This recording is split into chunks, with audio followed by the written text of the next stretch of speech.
Hey guys, welcome to Nexus Kingdom. Today I'm going to be talking about how I filled out my Pokédex on Pokemon Sword and Shield.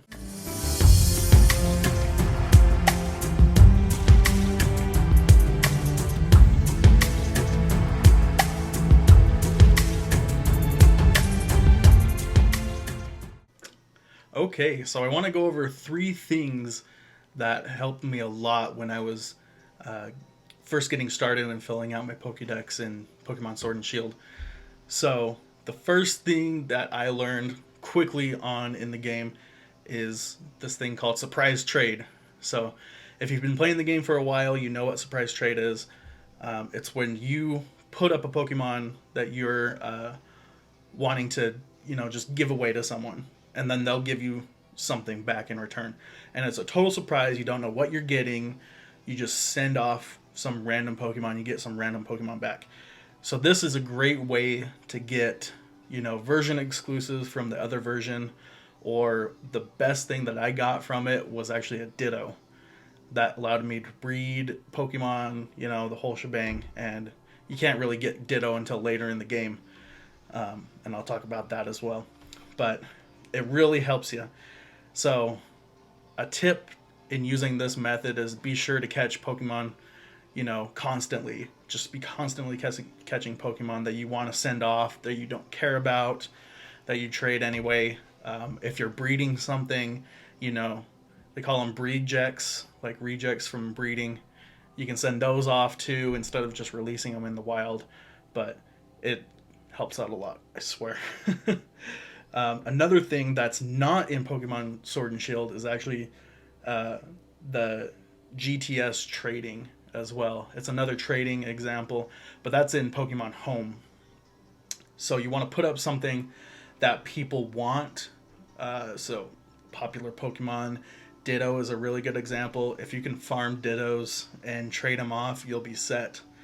Because you can pretty much ask for anything, really, and just get anything in return. And how it works is you put up a Pokemon and you request it as well through this trade, and if someone wants it, they'll trade it, and they have that, they'll just trade right there.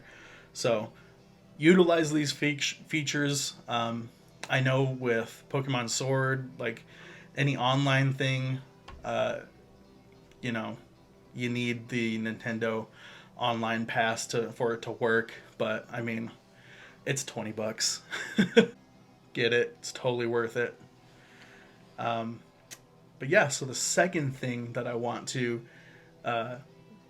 tell you guys to fill out your decks is to play the game every day.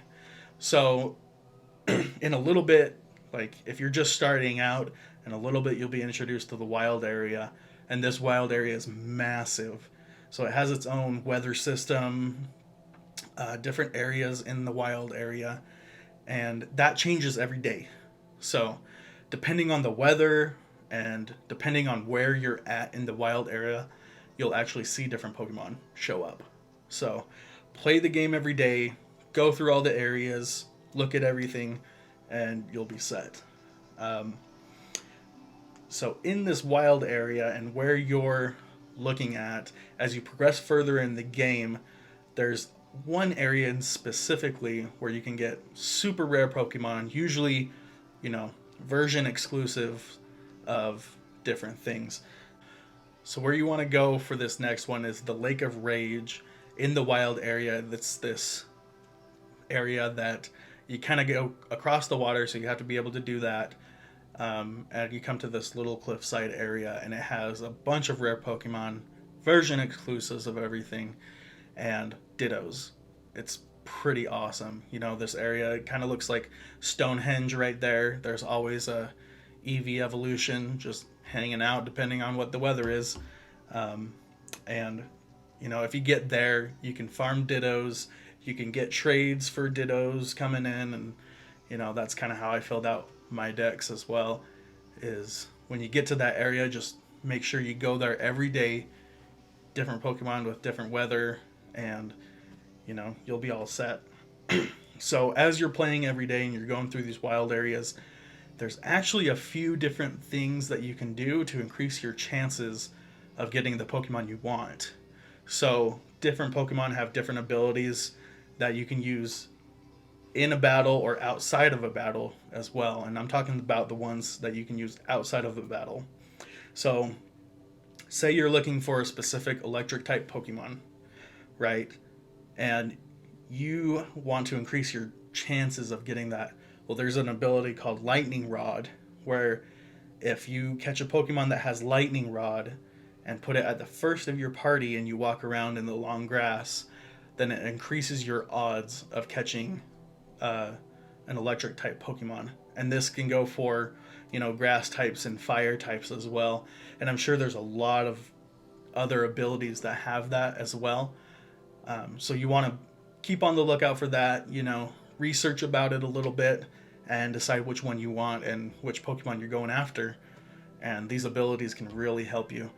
I've seen where, there's someone going for a grass type Pokemon and it's only found in one place in the game.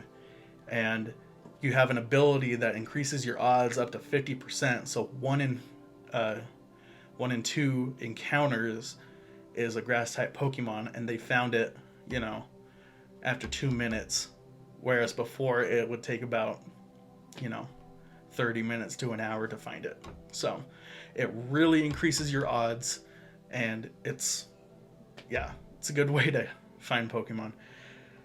Okay, so the third thing,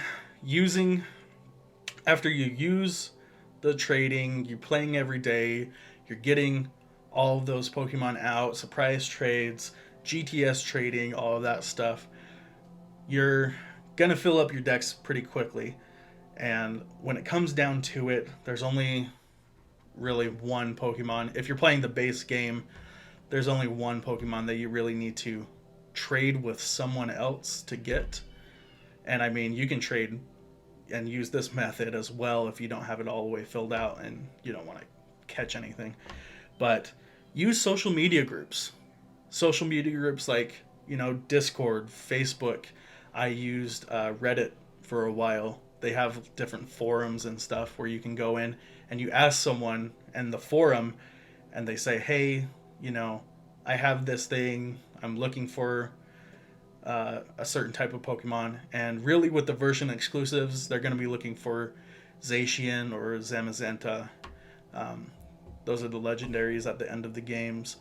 But so when it came time to do it, I got on Reddit, and it takes a couple weeks for you to get verified on Reddit. So I don't know if that's the best option, but I mean, there's Facebook groups and other social media groups that you can join that probably take less time. But Reddit, that 2-week period was kind of like a buffer to weed out any individuals that were trying to scam you. So it's a good way to go to get those version exclusives.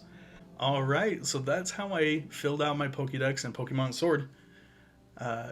If you have any other questions or want to comment on how you filled out your Pokédex, go ahead, leave a comment, like and subscribe, and join us on Friday for another walkthrough of Assassin's Creed Valhalla, where I'll take you through another round of exploring the Viking world. Okay, join us, subscribe, become part of the kingdom. See ya.